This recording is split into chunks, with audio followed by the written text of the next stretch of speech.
Alright, dito po na po ngayon. Update po tayo ngayon sa atin pong ampalayan. Ito po yung sinasabi po namin sa inyo na sa katawan pa lang po, bumubunga na po. Ang dami pong bunga. Bali po ang pinaka-harvest po niya na sa araw na po na bukas. Ayan. Po, kita niyo po hanggang baba. Ang bunga hanggang baba po niya. So, ito.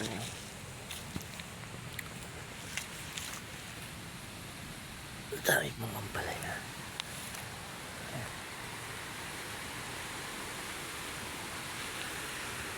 At hindi naman po mangyayari po ito kung ganito ko ganito. Talaga pong sa pag-aalaga po. Sa pag-aalaga. Parang hayop din po na pag tayo pinag-aalaga ng mga aso. Hindi naman po gaganda pag di naaalagaan.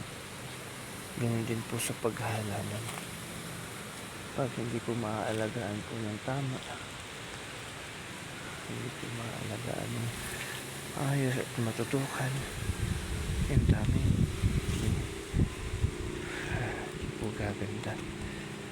Kahit ang kilo lang po ngayon sa palengke ay nasa 50, maganda na rin po kasi sa dami po.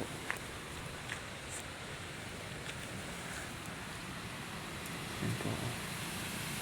Hanggang sa muli po, update po kami sa inyo kung ano po ang update sa ating ampalayan.